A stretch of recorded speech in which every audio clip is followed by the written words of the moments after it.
Hello friends, ഇന്ന് ഞാൻ വന്നിരിക്കുന്ന ഒരു അടിപൊളി സിനിമയുടെ റിവ്യൂ ആയിട്ടാണ്. ഓഷ്യൻ 8 2018 ഇറങ്ങിയിട്ട് ഒരു കോമഡി ക്രൈം ത്രില്ലർ മൂവിയാണിത്.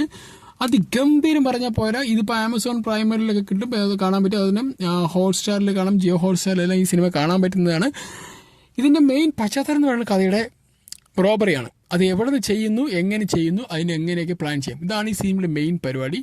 ഇവർ എക്സിബിഷൻ ഹാളിൽ നിന്ന് ഒരു ഡയമണ്ട് നമ്മളെ കാണിക്കുന്ന, ആദ്യമൊക്കെ ഒരു ഡയമണ്ട് ആയിട്ടാണ് ഇവർ കാണിക്കുന്നത്. ഇവർ റോബറി ചെയ്യാൻ പോകുന്നു. പക്ഷെ അത് എങ്ങനെ ചെയ്യുന്നു, എങ്ങനെ കൈമാറ്റം ചെയ്യുന്നതൊക്കെ കാണിക്കുന്ന ഒരു സീനുണ്ട് മോനെ. എൻ്റെ മോനെ സൂപ്പർ എന്ന് പറഞ്ഞാൽ പോരാ, അതിഗംഭീരമാണ്. നമുക്ക് ഇത് കാണുമ്പോൾ ഉണ്ടല്ലോ ഒക്കെ എൻഗേജ് ആയിക്കൊണ്ടേയിരിക്കും. ഒരു ഇടത്തിൽ പോയിട്ട് നമ്മളെ ബോറാക്കുന്നില്ല എന്നുള്ളത് എനിക്ക് ഭയങ്കരമായിട്ട് ഒരു ഇൻട്രസ്റ്റിംഗ് തോന്നി. കാരണം ചില സിനിമകൾ നമുക്കിങ്ങനെ ഇത് പ്ലാനിങ് ഒക്കെ എടുക്കുമ്പോൾ കുറേ സമയം എടുക്കുമ്പോൾ കുറേ നമുക്ക് മുഷിപ്പിച്ചു പോകും. പക്ഷേ ഇതങ്ങനെയല്ല.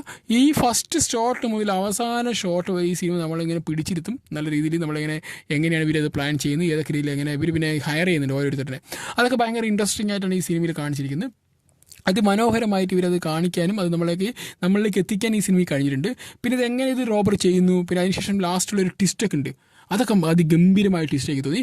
എന്തായാലും ഈ സിനിമ നിങ്ങൾ കാണുകയാണെങ്കിൽ എത്രയും പെട്ടെന്ന് കാണുക. കാരണം നമുക്ക് ഒരു ത്രില്ലറും ഒരു ഗെയിം ഒരു കോമഡിയൊക്കെ ആയിട്ട് വരുന്ന മൂവിയായിട്ട് നിങ്ങൾക്ക് കാണാൻ ഒരു ഭയങ്കര കൂൾ മൈൻഡിലോ ഇല്ലെങ്കിൽ ഭയങ്കര ഡിസ്റ്റർബ് ആയിട്ടുള്ള സമയങ്ങൾക്ക് ഇങ്ങനെ സിനിമ കാണുമ്പോൾ കുറച്ച് നമുക്ക് റീഫ്രഷ് ആവും. കാരണം നമ്മൾ ക്രൈമിനെ പ്രോത്സാഹിപ്പിക്കില്ല. പക്ഷേ നമുക്ക് കുറച്ച് സിനിമകൾ ഹോളിവുഡിൽ ഇങ്ങനെയുള്ള സിനിമകൾ കാണുമ്പോൾ നല്ല രസം. നമുക്ക് നിങ്ങൾ ഈ 3 Roses സിനിമ കണ്ടിട്ടില്ലേ, അതൊക്കെ അവരൊരു ഏജൻറ്റ് പോലെയുണ്ട്. പക്ഷേ അതേപോലെ ഇത് ഏജൻ്റ് അല്ല, ഇതൊരു കള്ളക്കടത്ത് നടത്തിയില്ലേ കള്ളികളായിട്ടുള്ളൊരു 8 പെൺകുട്ടികളുടെ കഥയാണ്. അതിമനോഹരം എന്ന് പറഞ്ഞാൽ പോലെ അതിഗംഭീരമാണ്. നിങ്ങൾ ഈ സിനിമ കാണൂ, നിങ്ങൾ സിനിമ കണ്ട് എൻജോയ് ചെയ്യൂ. കാരണം ഇതിൽ എങ്ങനെ റോബർ ചെയ്യുന്നത് കാണുമ്പോഴല്ലോ ഭയങ്കര ഇൻട്രസ്റ്റിംഗ് ആണ്. അത് ഭയങ്കര അവരുടെ കാൽക്കുലേഷനും അവർ അതിനെടുക്കുന്ന എഫേർട്ടും അതിലെടുക്കുന്ന ഇൻട്രസ്റ്റിംഗ് ഫാക്ടേഴ്സൊക്കെ ഉണ്ടല്ലോ, അതൊക്കെ ഭയങ്കര ഗംഭീരമാണ്. അപ്പോൾ നിങ്ങൾ ഈ സിനിമ കണ്ടു നോക്കൂ, കണ്ട് നിങ്ങൾ എൻജോയ് ചെയ്യൂ. എന്നിട്ട് നിങ്ങൾക്ക് എന്തെങ്കിലും അഭിപ്രായം ഉണ്ടെങ്കിൽ രേഖപ്പെടുത്തൂ. Okay, bye, see guys.